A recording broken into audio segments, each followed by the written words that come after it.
I'm a primatologist with a fairly interdisciplinary approach to things.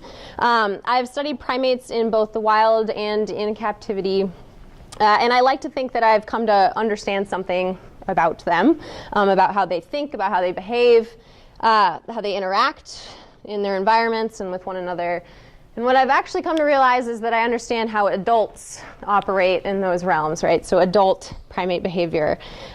When I try to explain what's going on with juveniles, I often find myself at a loss for words, and I'm never really quite sure what the heck it is that they're doing over there that is not, right? That it seems to be more interesting than whatever it is that's going on over here by the easy sort of access, right? They're over here by food where the adults are, and their juves are off playing in the trees somewhere.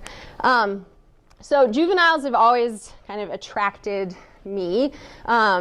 As a researcher, I've always had this curiosity about their lives and sort of this unknown element that makes me gravitate to them. And I often find myself ignoring the adults, right? And hanging out with the juves just because their worlds are so new to them, right? They spend a lot of time exploring. They spend a lot of time sort of goofing off, right? They're really just, it's their whole world is about trial and error, right? And it's about the creation of friendships. It's about the creation of alliances. Maybe you make an enemy or two, right? But it's all sort of very dramatic, and it just looks like a whole lot of fun, right? So it seems natural for me to study social play in primates more generally. So in this day and age, I think that play and work are often posed as sort of a false dichotomy, as if it's this foregone conclusion that if you are not working, you're sort of goofing off, right? So I think that play can have an optics problem overall when you try and juxtapose the serious and then the non-serious. So I put this quote on the board. Thank God that I brought a marker with me. So it's a quote by Stuart Brown. He's a clinical psychiatrist, one of the early champions of play. He's the founder of the National Institute for Play. And he says that the opposite of play is not work. The opposite of play is depression. And I'm inclined to believe him. I think that he's done enough research in order to make such a claim. He collected a bunch of play histories, decades worth of play histories in humans, focusing all the way from Nobel Prize laureates to serial murderers, psychopaths. So he's really run the gamut in an attempt to try and better understand how engaging in social play impacts our overall thought processes, how it impacts our well-being, how it influences how we interact with others in our world. And what he has found through his decades of work is this idea that play is something that's fun to do. It's not serious, but it is far from trivial. And so we care for our health by watching what we eat. We pay attention to how much we're sleeping at night. And I think that the biological drive to play is just as fundamental. I'm going to try and operate two computers simultaneously. This should go really well. So while it can be a lot of fun to watch older individuals kind of mess around with one another, there's something that's about an infant. So some of these guys that you'll see, they'll come up this tree. It'd be hard to miss them. Some of them are really only 30 days old, right? And they're already out in the world. They're moving, and they're sort of bumbling about. So I want us to watch this little clip, and I want us to think a little bit about function, okay? So what the function of play is, what it might actually be good for, right? I took all that's the wrong computer. I took all the sounds out just because it's usually me talking, right? Nobody wants to hear that. Or it's like a waterfall or somebody's yelling or whatnot. So, but what we're gonna see here is we're gonna see a bunch of little guys, right? Kind of trying to figure out, where to go, what to do, who to hang out with, how to move on this rock.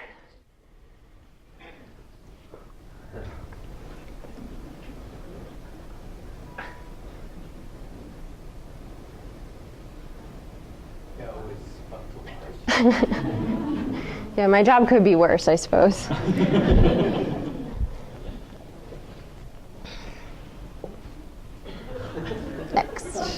Next. Yep. There's a lot of sort of this leapfrog process that happens. So I think there's only a couple more seconds. If we think about sort of function, right? If we're thinking about what is this doing for an organism, does anybody have any ideas? Why do we play? This is like an existential question, right? Part of it's probably practice moving around, right? Yeah, right. So we've got practice. And I heard motion. All right. What else? Establish kind of a hierarchy. Yeah, good. All right. Social positioning. Good. I was going to say learn social skills. Yeah. Learning is a good one, right? Sort of these social skills. Should have looked at. Oh, they're still going. Look at that. Anything else? Yeah. Learning your limits. Limits. Good.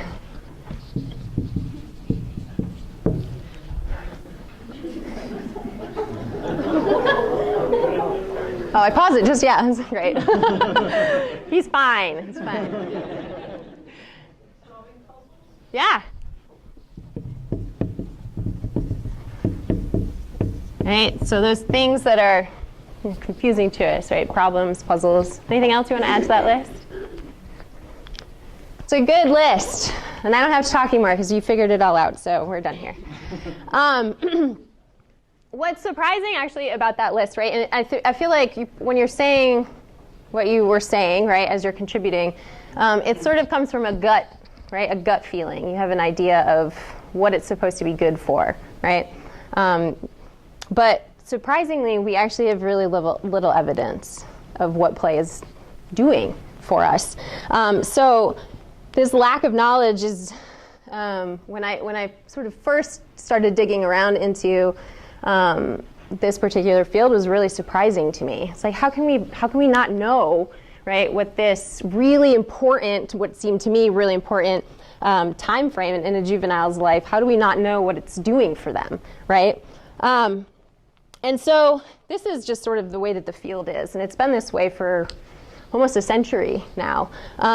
Play, I think research is picking up a little bit of steam as we're sort of moving along, especially within the 2000s. It's starting to become more of a hot topic to talk about and to try and figure out.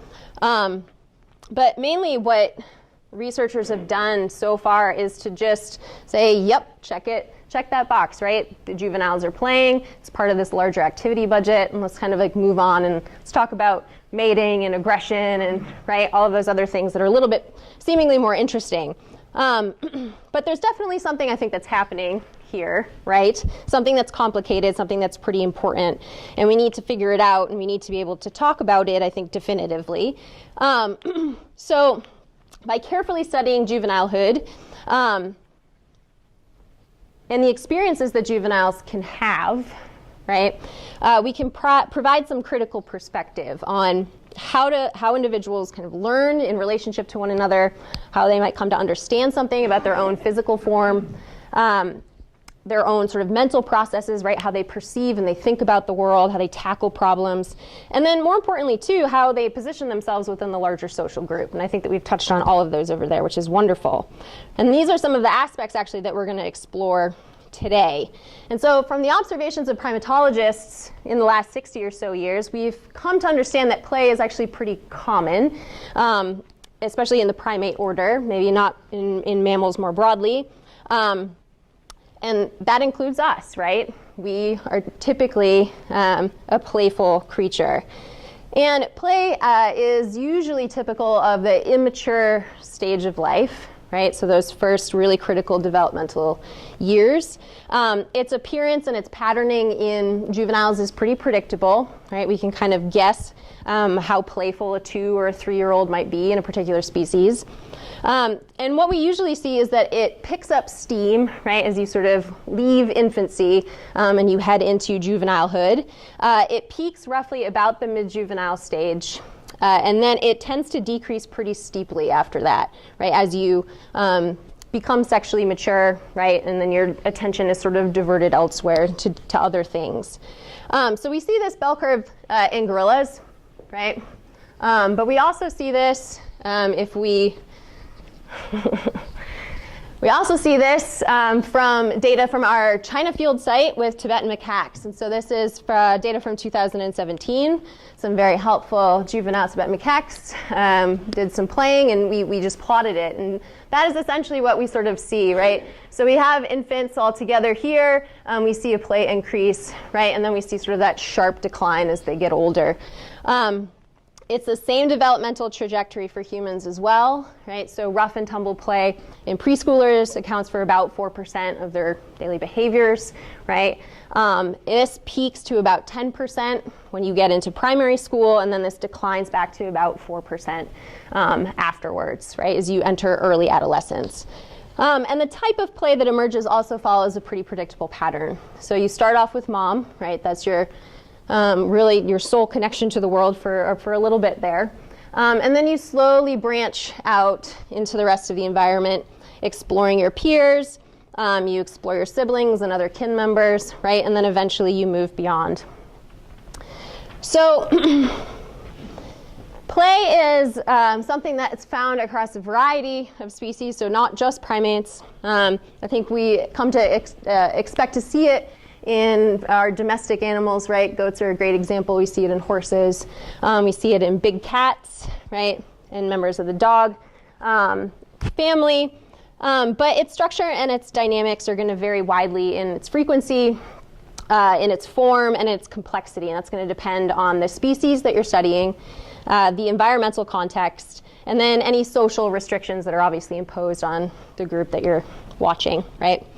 The widespread presence of play in animals suggests that it's adaptive, okay? And because it is predominantly a juvenile behavior, suggests that it probably has a vital role in development. So play has been documented across most mammalian species, but it's by no means a unique phenomenon to large charismatic megafauna. So non-avian reptiles such as turtles have been observed to play. They like to play with objects in particular.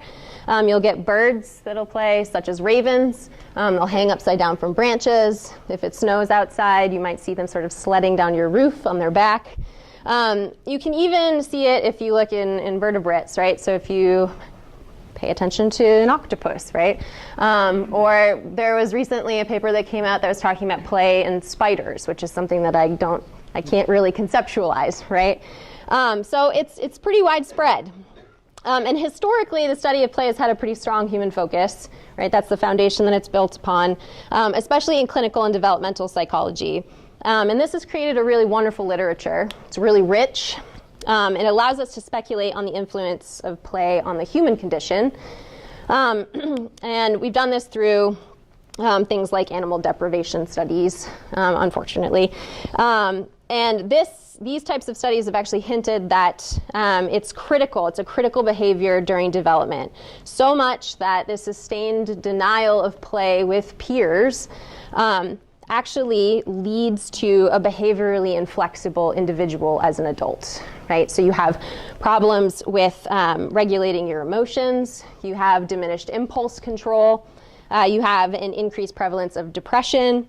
An inability to properly sort of display social cues that other individuals can understand. But in our examination of non-human societies, much of this play research has been performed with animals that are easily accessible, right? Like dogs, man's best friends, or laboratory animals, right? So a lot of the animal research is focused on mice and rats and hamsters.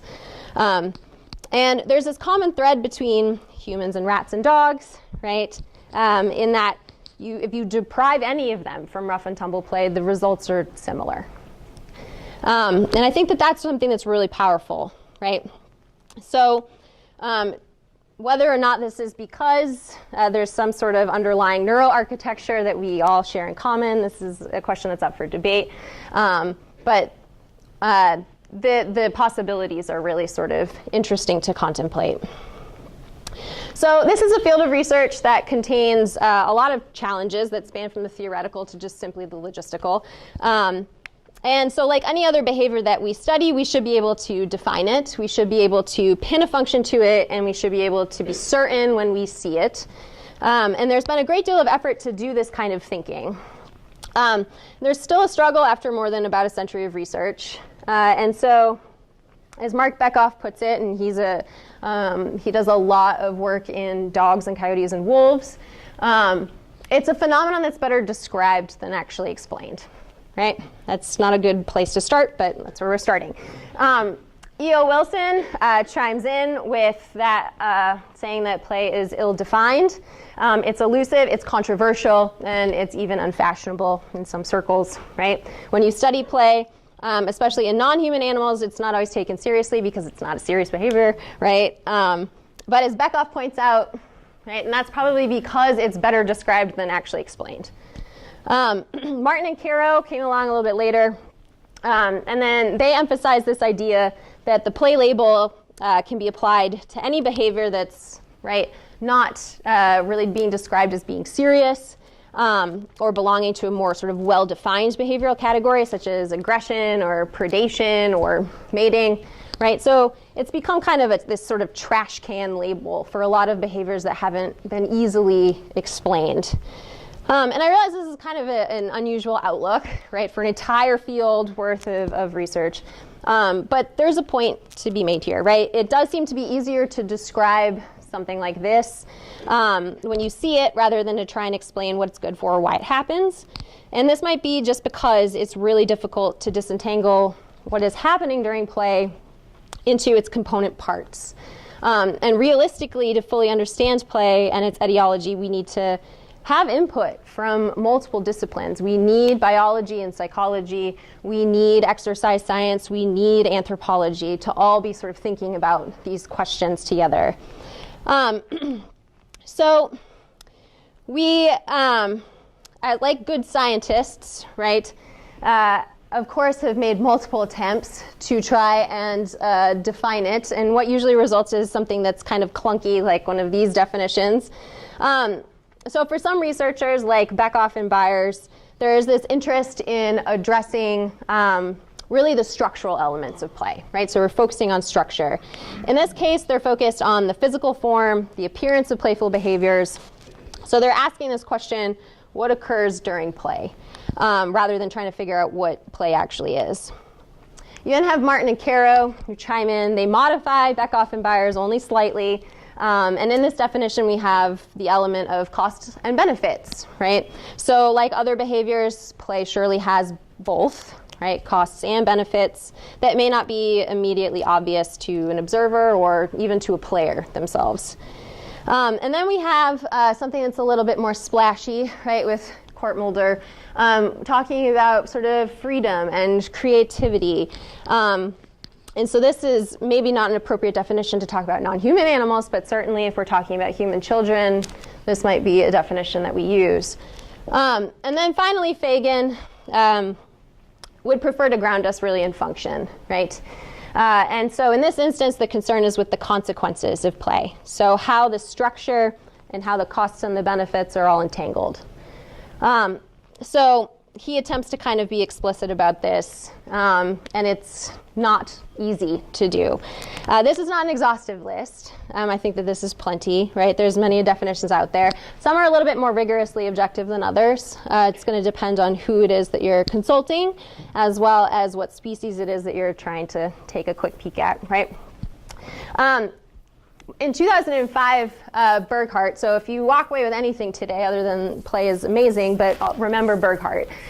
He helped to take all of that noise and sort of distill it down into these criteria for us. And so what this does is it gives us a more objective lens to actually look at a behavior and then classify it as being playful or not playful, right? Something else. And so he would argue that you have to, for a behavior to qualify as play, it has to hit all of these 5 marks. So it has to be something that is incompletely functional, right? It doesn't fulfill its entire intended duty. It needs to be spontaneous and it needs to be voluntary, right? You can't force somebody to play with you. You have to do it of your own volition. It needs to be a behavior that is either is modified in some way, right? Whether that's be in its structure or it's in its timing, right? And what this does, this modification of structure or timing, is it gives you a behavior that looks like it might be just kind of incomplete, right? Or a little bit exaggerated, or maybe even awkward, right? And it needs to be performed sort of over and over again, right, in these behavioral sequences, but not so much that we would classify it as being stereotypical, right? So something that you do over and over again that actually impedes your ability to do other things. And it needs to also occur in a relaxed field, okay? So you should be relatively free of stress. You should be relatively healthy. And this is typically when we see play occur the most. So I have some gorillas who are going to give us a nice, great example of these 5. Sorry for the screaming children and waterfall.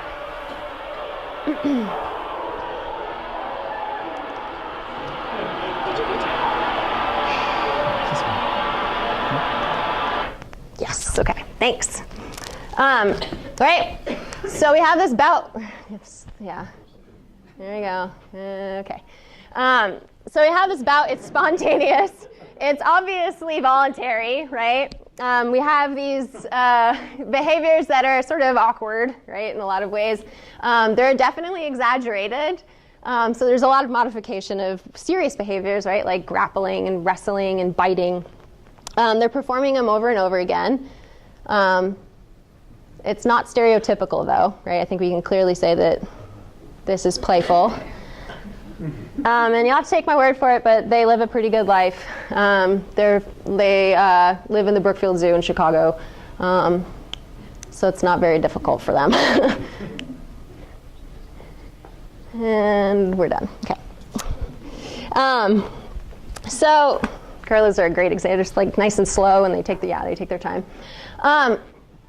So just as there are costs and benefits to other serious behaviors, for example, selecting a mate, right, choosing a foraging patch, we can assume that play will also bring about some costs and some benefits. We can ask ourselves, well, why is play so prevalent during the juvenile period compared to at any other point in the life course? And we can make the assumption that during this particular period of life, the scale of costs to benefits tips in favor of benefits, right? Play needs to be a behavior that's providing some sort of advantage to the organism, whether we're talking about non-human primates or anything else. And this is why it persists, and this is why so many species engage in it. And this is where things get tricky, right? So empirically, we actually lack data to discuss costs and benefits in a way that's actually definitive. And what contributions play lends to fitness requires longitudinal and careful hypothesis-driven research, which has not really been the standard for the field. However, we do have some general ideas of what should be listed under our costs and our benefit headings. We've listed some of the benefits already. And some of these are benefits or costs that you incur right now in this very moment as you're sort of performing that action, that playful action. Or it might be something that affects you further along down the road, right, as an adult. And those are the things that are far off in the distance that are really hard to make a link backward to something that happened during development. And so play inherently is considered a risky behavior to engage in. And the consequences of performing a risky behavior are usually more readily apparent than the benefits. In this case, we're talking about costs, things like spending time away from other sort of adult-type activities, right? So if you're spending more time in play, you're spending less time picking a mate, you're spending less time possibly eating, right? You might be not paying close attention to your environment around you, which could be problematic. So this idea of you're being less vigilant. You also are expending, it takes energy and it takes your time to play, right? Granted, it's a modest amount. It's only somewhere between 2.5, 10% of the activity budget, right, on the higher end. But still, time and energetic resources. It's entirely possible, right, that you might hurt yourself. And if the injury is bad enough, it can lead to death, right? And we don't want that. So in all of my time in the field sort of stalking juveniles, I have seen a lot of mistake making happen, right? I haven't seen any sort of injury that's led to them kind of dying, but I have seen some kind of close calls. And so we have some Tibetan macaques here. They're playing on top of this waterfall. It was really hot at the site, and so this pool of water became really interesting to everybody. There's this nice low-hanging tree branch, as you can see. We have Tohua Li who's hanging on it right now. She's a participant in this. And so what we'll see here is we'll see that the individual, it's a 2-year-old female, she is about to make a pretty critical mistake.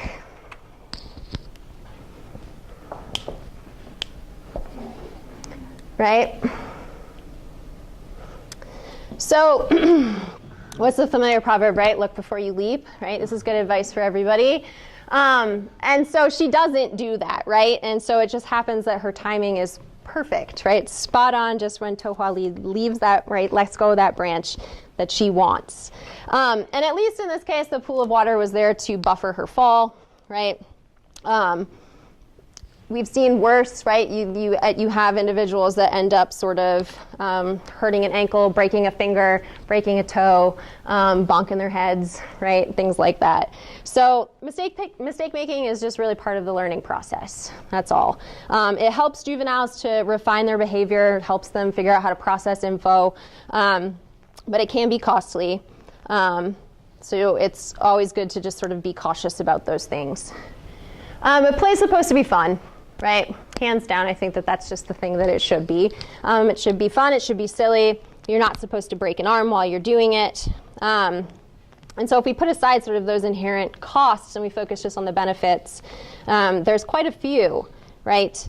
They require more investigation, but they're sort of interesting avenues of exploration that people are currently going down and trying to tease out. So they range from physical exercise to social learning. Thankfully, many of the functions overlap with one another, so you can sort of distill function down into these 3 really major categories, right? So play as motor training. So by playing, what you're doing is you're actually developing adult physical skills, right? So you're practicing predatory behaviors, you are practicing fight skills, you're figuring out how to forage and forage effectively. You're practicing copulations, right? So mating behaviors. You're just essentially fostering physical strength and endurance and fine-tuning your cardiovascular and your respiratory systems. We can also talk about play as cognitive or sensory motor training. And so by playing, you're developing these connections in your brain. You're improving your innovative abilities. You're figuring out how to problem solve.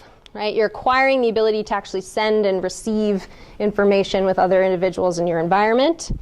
And then the last one is play as essentially just socialization, right? So by playing, what you're doing is you're establishing and you're nourishing social bonds. Initially, this occurs with mom, but then, right, you branch out little by little and you move on to your peers and you develop friendships, right? So you immerse yourself into various types of social interactions and you try to figure out how to navigate those different social realms. These 3 categories of function have always been studied in isolation. But the more that you sit and you observe and you think about things, the more that you begin to realize just how complex and intertwined they all are with one another. And I would argue that a more interesting narrative emerges when they're considered simultaneously, even though it might create a more complicated story for us. So for humans and non-human animals alike, all 3 of these functional categories are important for survival, as well as the acquisition of motor, social, and cognitive skills that ultimately contribute to your success in your environment, right? Success is sort of the name of the game. It's not just about learning and practicing how to navigate in the social realm. It's about learning the physics of the world that you live in, how your body is going to respond to that, and how you're likely to respond in future situations, right? So for the remainder of my time, what I'd like to do is introduce you to some of the complexities of the research field and perhaps give you a little bit of food for thought. So we'll start with thinking about what engaging in play does for us physically, right? It's often been thought about as exercise or an organism getting into shape. I'm going to put that in quotation marks. But those are some of the early hypotheses about it that were studied from this sort of physical, really physical lens. In human children, right, we often call this recess or gym. And it's good. It is good for them. It is good for them to get out there and expel this excess energy. But the idea here is pretty general, right? It's that you are essentially moving your body through space and you're trying to figure out how it works, right? And how the world really responds to you as you're moving through it. In the immediate, these sort of short, intense bursts of energy that emerge as part of playing around with others benefit your cardiovascular fitness, right? And this is similar to interval training that's used in athletes. But the majority of physiological responses that you gain from play actually kind of go out the window. They're transitory and they disappear usually right after exercise stops or a little bit further down the road. They certainly are not carrying over into adulthood. So it's unlikely that the primary function of play doesn't really revolve around exercise, right, or maintaining your physique. Another potential of play is that by doing it, what you're doing is you're enhancing physical flexibility. So we know that being flexible is an important component of physical fitness. It's the available range of motion, right, for a joint or a group of joints.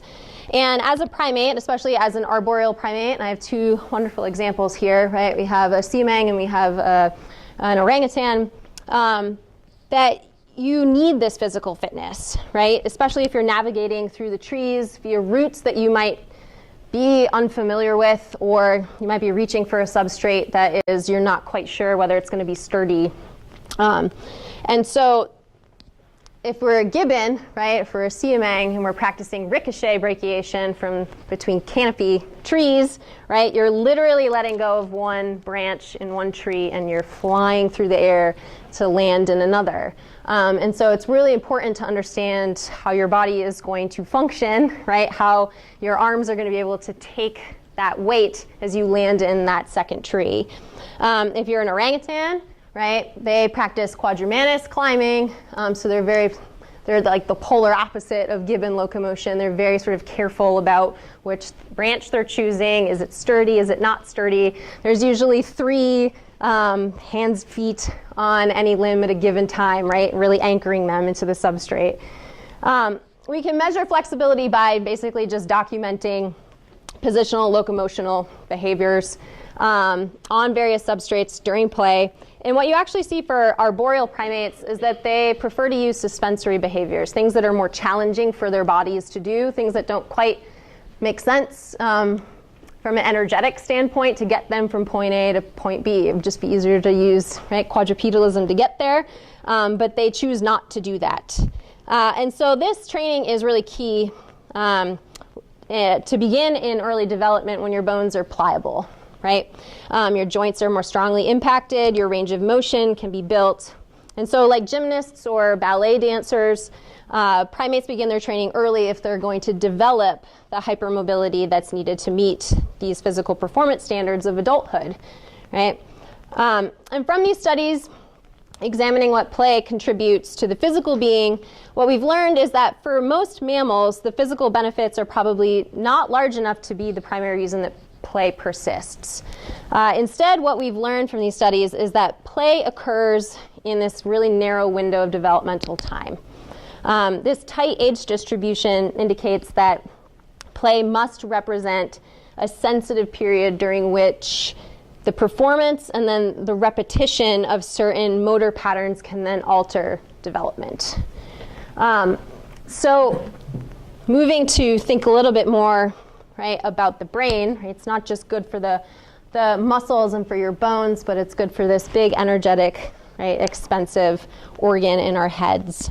And so we know that the appearance of play, of social play, correlates with synaptogenesis and the elimination of synapses in the cerebellum during its development. And why do we care about the cerebellum? Well, it's because it is important for motor control. It is important for producing accurate movements, things that are error-free, things that are smooth, right, and not herky-jerky. It also aids in motor coordination and balance, right, and those are sort of things that we all need in our day-to-day lives, right? In addition to generating your own effective movements, your cerebellum might play a role in sort of anticipating the movements of others in your environment, as well as things that are moving around you, so objects, right?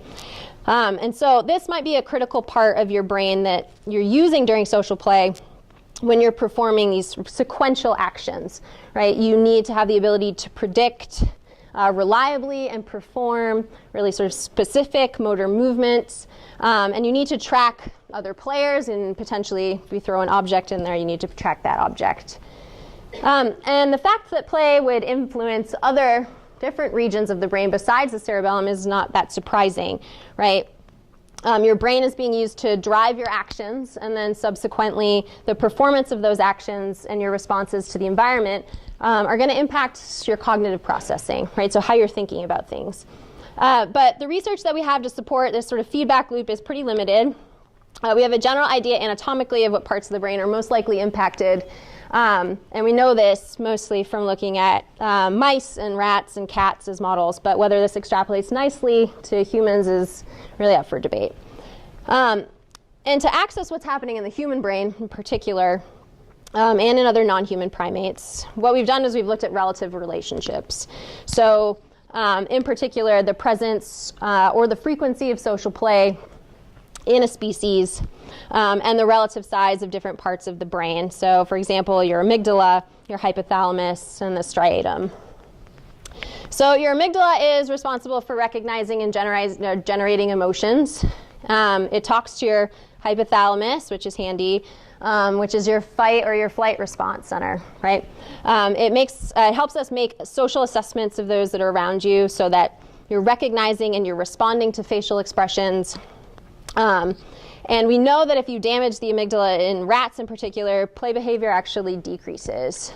And if you damage it in humans, we have difficulty responding to fear, to anger. We lose the ability to sort of recognize facial expressions in reliable ways. And so this is a portion of the brain as it relates to play that might chip in on the more sort of emotive side of things for us. So that ability to recognize the emotional content of sort of complex perceptual cues in our partners. So things like body language or things like facial expressions. The hypothalamus is a critical component of the limbic system. It talks to and regulates other parts of your brain. And it controls and it maintains all of those things that we take for granted, right? Like breathing and blood flow and core body temperature and question of whether am I hungry right now and what time is it and can I go and eat, right? And it also plays a role in regulating your motivation to engage in social play and your ability to understand and experience things that are pleasurable. And so a feedback loop can be created between your hypothalamus and your behavior, right? If you perform a pleasurable activity like play, which involves a lot of social contact, it's fun, right? You get this little release of dopamine. This registers that the action is pleasurable, positively reinforces it, right? And so we kind of make this big circle, right? The striatum, which is the last bit, ties to experience and the anticipation of pleasure. It also deals with reward, right, and appropriate sort of behavioral sequencing. And so it's involved in both initiating and suppressing movement. So you get an increase in striatum activity when you inhibit yourself from performing movements that you had planned out. So in play, inhibition is actually pretty vital when you self-handicap. And we'll talk about this in a little bit. So if you're bigger, if you're stronger than your opponent or your partner, right, you kind of tone down your own behaviors to more evenly match your partner so that you can continue this social interaction between the two of you.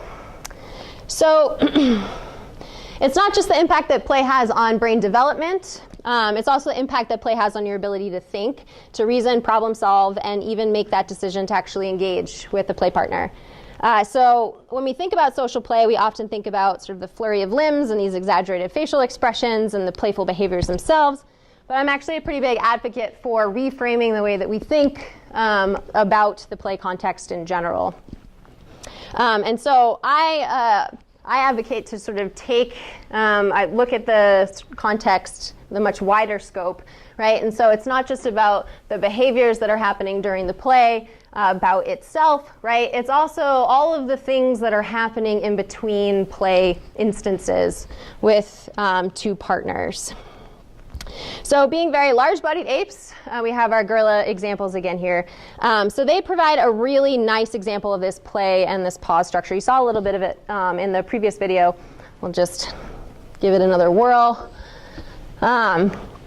So it's not this one long homogeneous interaction, right? There's some downtime, there's some weird stuff happening. Right? We're sort of making these decisions about what's going on in our environment. Do I want to keep doing this? No. Do I want to go over here? Do I want to pick this up? Do I want to put this down? And it's really these sort of what I call vigilance periods that are also important to kind of include, right, for analyzing things. Because there's a lot that's happening here, right? There's this rich sort of changing of body positions. There is we're making decisions about starting and stopping, right? We're trying to incorporate maybe other participants or other physical objects into the bout. And so these are all rapid and intentional and also unintentional responses that are being made by play partners. And if we reframe the context to include all of these interaction elements, I think our understanding of play is actually enriched, right? So for my doctoral dissertation, that's sort of what I focused on. It was great to think about play behaviors themselves, but it was more about focusing on what was happening during these vigilance periods. And so there's a lot of attentional exchange in particular that's going on. We're still going. All right. Thanks, guys. So one of the ways that we acquire and we eventually become proficient at sending and receiving social information is simply just by practicing it, right? And this is regardless of whether our signal is something that's overt, right? Like I clap at you or I chest beat if I'm a gorilla, or if it's something that's just really subtle, like I make prolonged eye contact, okay? And so with relative ease in a play bout, you can send a behavior or a nonverbal cue out in a space. It can sit there. And it can receive, you can receive, right, safe, immediate feedback from what's going on in your environment. So from your partner or from maybe some other audience members that are paying attention to what's going on. And so within the play context, there's not necessarily repercussions, right, as we would see if we were talking about aggression, for instance, right? There can be some high costs that are associated with that. And so there's not really any harm to using a behavior that is inappropriate, right, or isn't received as well, or the message might be a little bit muddled from sender to receiver. And so this allows you to actually string new behaviors together to practice them to see if they work, right, test something out, figure out if it's working, and then modify if you need to. So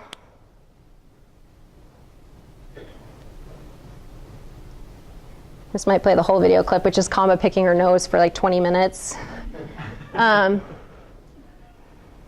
So what she's doing here, and she's a great example of this, she's inviting Burkhardt to play. She uses this particular posture. This works for her pretty well. But then she notices that it's not getting the desired response. And so what she does is she actually modifies it, right, to increase the salience of this invite, which ends up working, right? Burkhardt's like, oh, OK, I'm paying attention now, right? So what she's essentially doing is she's using this, this testing, this assessing, and this modifying of behavior.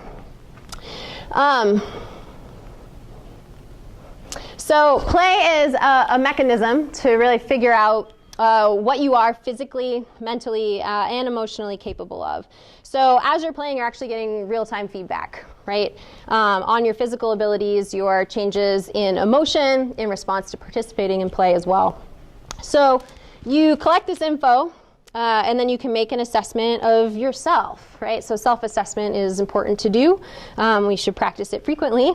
And so you kind of make these choices, right, based on your own internal knowledge state. So can I cross this stream? Do I have the balance and the coordination to walk across this log to get to the other side? Is it a good idea if I sort of grapple with this larger, sort of stronger individual? Have I made them mad today? Those types of decisions. And so while you're trying to figure out kind of how hard, essentially really that you can push your body and what you can take, how far you can jump, how reliable your grip strength is, all of those good things. You might test this out with shorter, sort of safer movements at first, and then you might push it further and further to distinguish where exactly that boundary line lies. And we have evidence for this type of self-assessment in the form of play partner choice, right? Simply who you choose to interact with. And so you typically choose partners who are similar to you, right? Similar in size, similar in strength, perhaps even similar sex, right? And then what you do is you play to win, basically. So you pull out all the stops, you incorporate these challenging movements, you move from the ground to off the ground and then back down to the ground. And so you're essentially just testing and taking note of your limitations.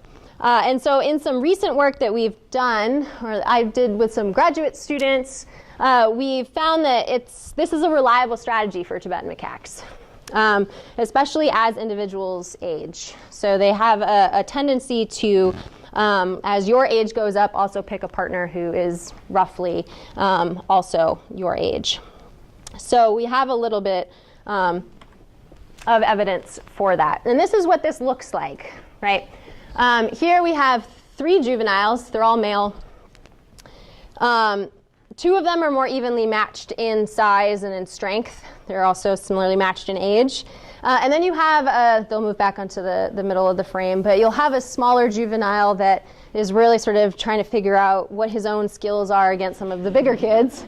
And he quickly realizes that maybe this is not what he signed up for. Kind of get mashed and mangled. And so, right, the speed and the intensity of this, right, this moment of behavior is higher, right? It's moving faster. It's a little bit more aggressive, I think, is what we would categorize it as. And so, right, it's all about sort of this self-assessment. And so you have the 2 older ones that continue to go at it together, and then the little guy's trying to tag along and insert himself, right? And so for all of the hypotheses about play that are out there, I particularly enjoy this one, which is really your training for the unexpected. Those unexpected events in life that you want to be able to respond appropriately to, should they arise. And so some researchers argue that one of the major ancestral functions of play is to rehearse behavioral sequences in which you lose full control over your physical faculties, your position, or even sensory or spatial input. And what you need to do is you need to regain these faculties quickly so that you can make decisions, right, and how to proceed. And so the point is to feel that sort of second of fear or anxiety or panic and become accustomed to it and then overcome it and then move forward. So I think if you think about if you're fleeing from a predator, right, you're on the edge of this forested woodland minding your own business, and then you finally catch wind of that leopard that's been stalking you for about 500 feet, right, because there's always big cats lurking around. And you probably want to use the most efficient pattern of locomotion to get out of there, right? And you probably don't want to spend a lot of time thinking about it. And so in that moment of sheer panic, your amygdala and your hypothalamus kick on, your pituitary gland talks to your adrenal glands, you get a little push of adrenaline and cortisol, and then you react. And if your behavioral response is just to aimlessly panic, right, and flail about, the chances of you surviving that encounter decrease, right? So if you've practiced being repeatedly incapacitated or being put at a disadvantage during the context of social play, which is a safe context for you to practice in, you become more proficient in your ability to respond effectively and handle those negative emotions of fear and anxiety when they're actually real. So play helps to facilitate those uncertain circumstances. This is a hypothesis that is remarkably hard to test. But here is an example of what such a potential situation might look like. Don't worry, there's no leopards. And this is our mistake-making 2-year-old that we saw earlier. She's having a great day. And so as you'll, so she's circled right now, and I'll see if I can take that off when I click forward. But what you'll see is you can track her because she's got this big patch of fur that's missing from her back. There we go.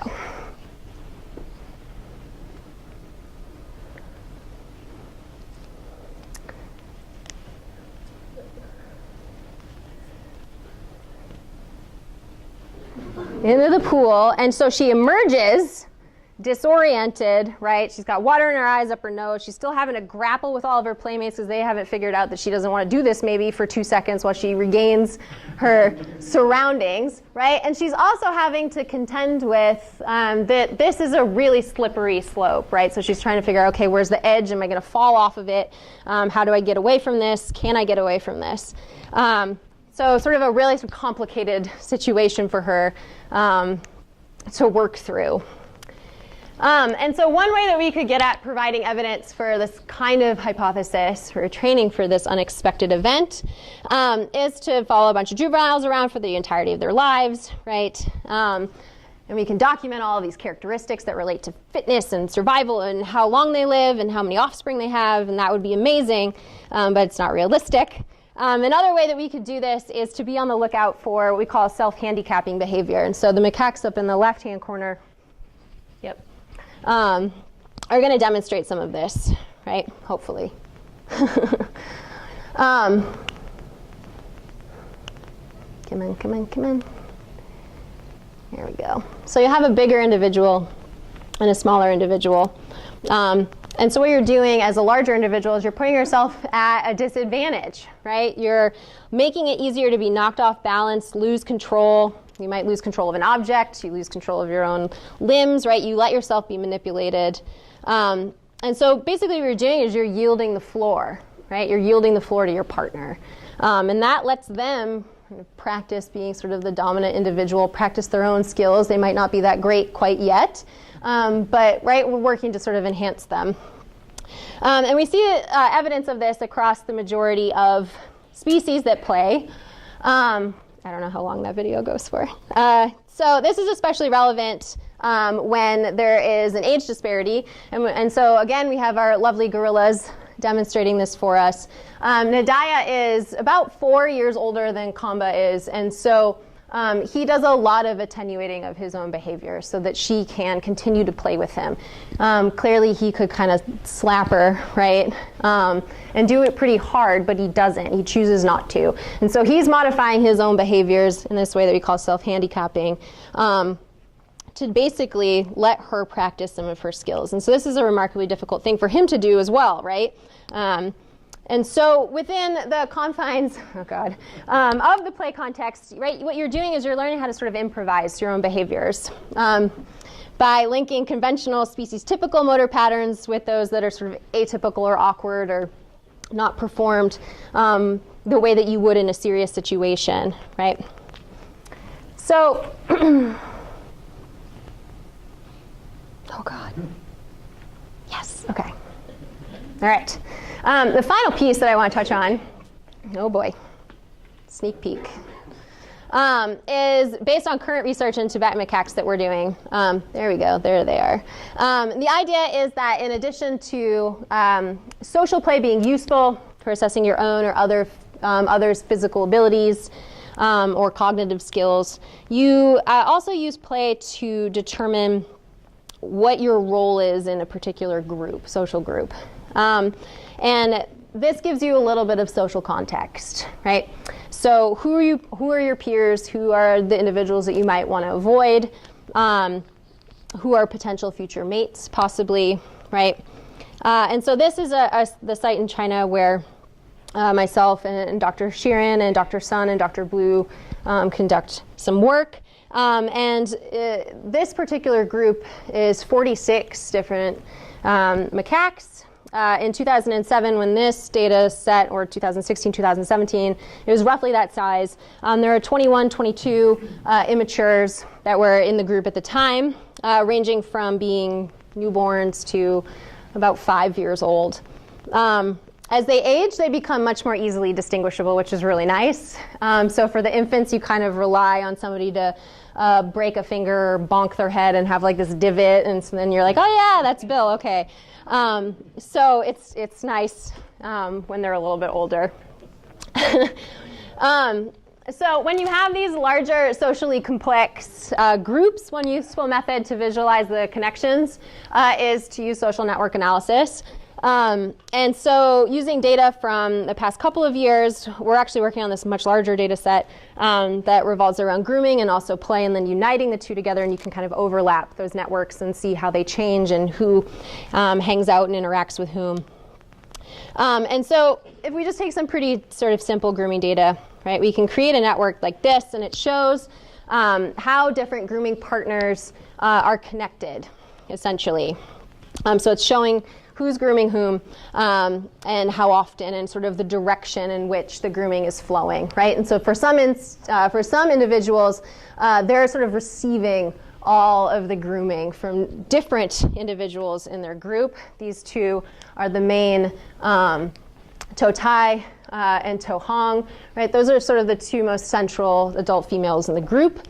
It's not uncommon, or it's not surprising really, to see a lot of pink in the middle, right, as sort of being strongly connected. So Tibetan macaques are female philopatric, and so females stay in their natal groups and then males disperse. And so you get these really strong connections that happen between resident females. So these two are, right, central to this group, meaning that they do a lot of grooming with a lot of different individuals, and they themselves are well associated with other group members.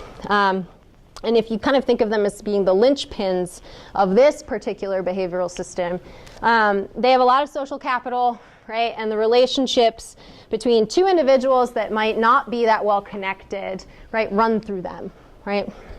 And so I realize this is a grooming network. But if you look at the circles and the triangles that are sort of all on the outside, here we go. We have our mistake-making 2-year-old again. She's on the outside, as are the majority of the other juveniles and immatures, right? So they kind of circle this main sort of grouping. And so this is only, like, grooming is just it's just a snapshot of what's going on in social life. But what we can kind of guess, right, is that these individuals might not seem to be that strongly connected in the grooming network, but they're probably connected in other ways, right? And so it would make sense to then draw a play network for them, and to map out what the juveniles are up to while the adults are busy sort of grooming one another. And so this is what that looks like. So this is the 2017 cohort of immatures. So there's 22, I think, individuals in this particular network. And it highlights those juveniles who participate really more frequently in social play.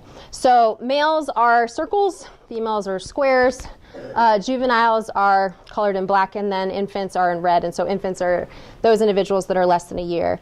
And we can see that our 2-year-old is smack dab in the center, right?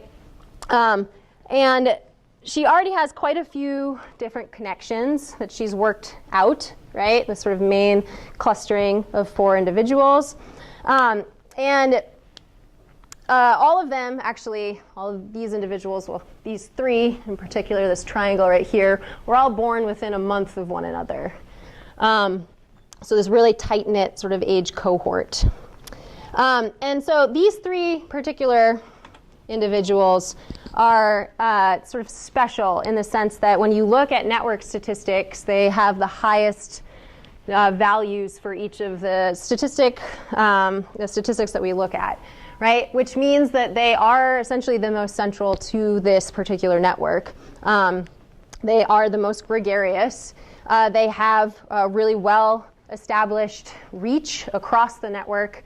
And in some instances, they're actually acting as sort of the infrastructure, right? And so if you look a little bit more closely, we kind of have these 3 distinct clusters of individuals that have emerged.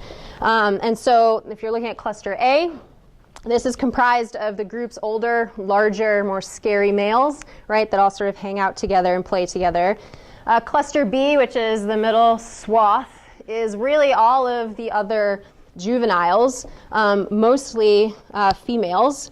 And then cluster C contains the group's infants, right? And then you've got a one lone sort of connection there in Hua Xiaoyue, who is a 2-year-old who kind of connects C and B together. She acts as that bridge between the two.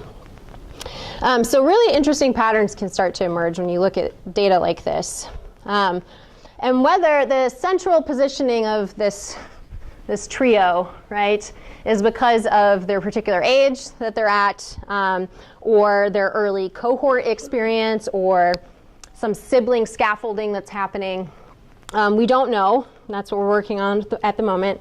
But it appears that this trio provides the foundation for this network, in this particular year, at least. So they sort of act as this social glue. And they connect juveniles across multiple birth cohorts.